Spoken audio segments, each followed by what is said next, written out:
Chigiri is unleashed. Finally, we see somebody from our long-haired boy. He's finally come alive. He's finally made the field his own again.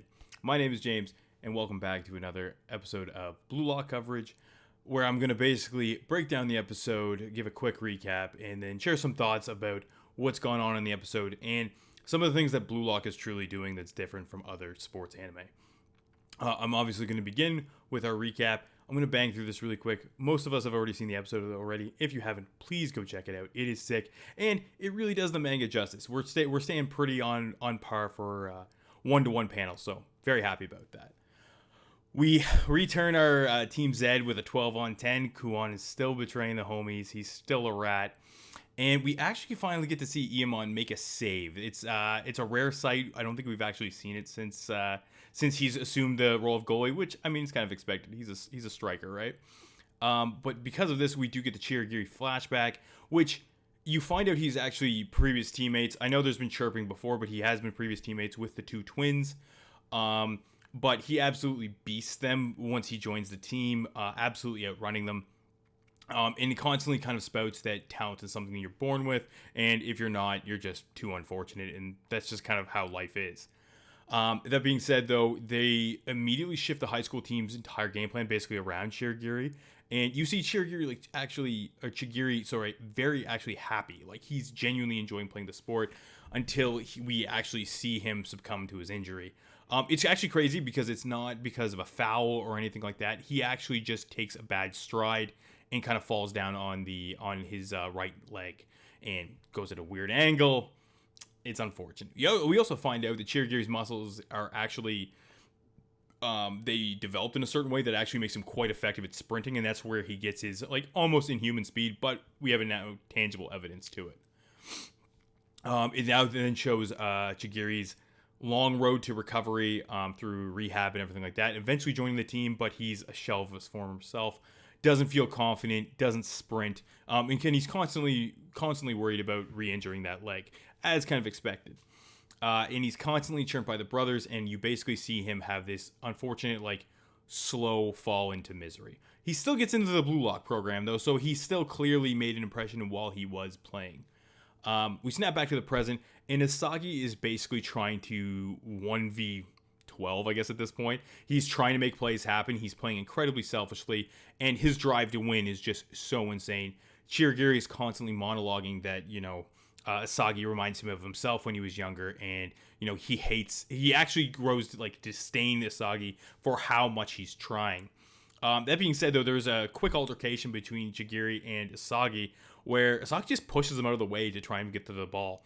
And this makes Chigiri snap. It makes him lose his shit, and the Jets are on. The shackles are off, and Chigiri's off for the races. He blows by their entire team and creates a goal opportunity for Isagi, who is able to sense. We're going back to being able to smell a goal, but he's able to sense Chigiri coming up right on the side, and we finally have an answer to why you see Chigiri leaping through the air in the intro, is because that's how he scores his goal when he's back in action. We do get a minor like power friendship thing, but it's still under the moniker of we're still both trying to be the best, which is great.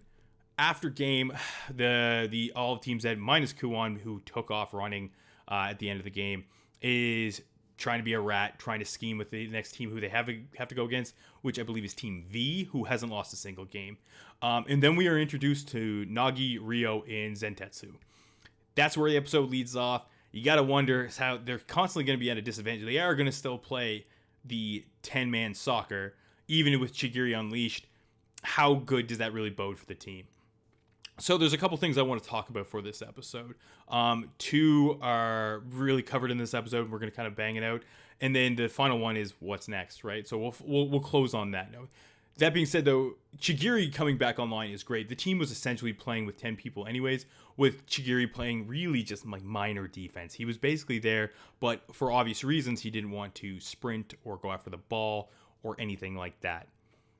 Because of that, though, because Chigiri is now unleashed, it's great. We finally see what this insane weapon is. His speed is remarkable, and he absolutely takes over the field and creates opportunities for Isagi. Now, you got to think that, between Bakiar, Kunigami, I mean, we haven't seen Raichi do anything, but, like, you want to have faith, right? And Chigiri, like, I mean, there is a lot of goal-scoring potential on this team now. It's just a matter of what do they do with the fact that Kuon is a fucking rat.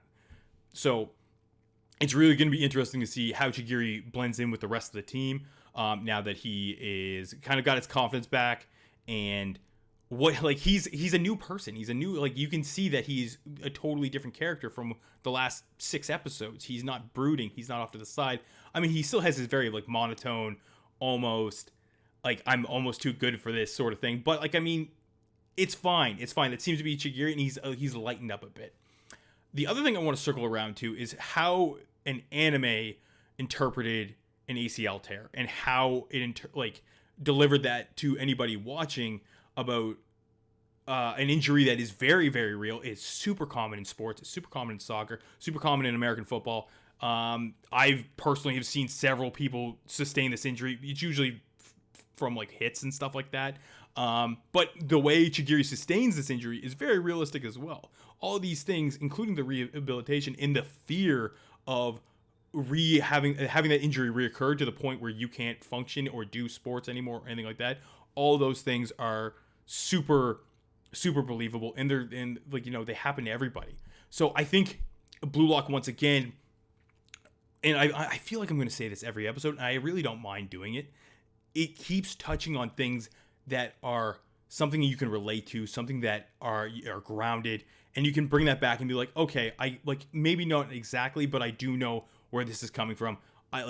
Who hasn't heard of somebody having an ACL tear? You know what I mean? Or really just damaging the knee to the point where they can't run anymore. Like, all these things are very believable. And finally, what I do want to talk about is what's next. How are they going to get around Kuon still screwing them over, playing against a team who is undefeated?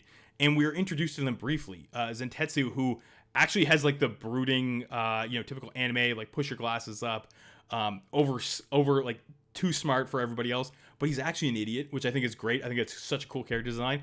And then we have Nagi and Rio. Nagi being lethargic and just doesn't give a shit about anything. Says it's like super boring. And Rio, who seems to be kind of the ringleader of the trio. These guys are going to be really exciting to see. And, they're all very...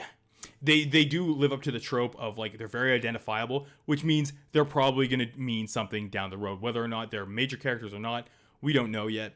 But you can clearly tell that these guys we need to worry about. These guys are going to be, regular characters, which I'm excited for because they're great. They're looking awesome. Finally, to close out the episode, we always like to do whose stock goes up or whose rank goes up and whose rank goes down. Obviously, I think it's pretty cut and dry. I'm just going to bang through this really quick. Chigiri, obviously up.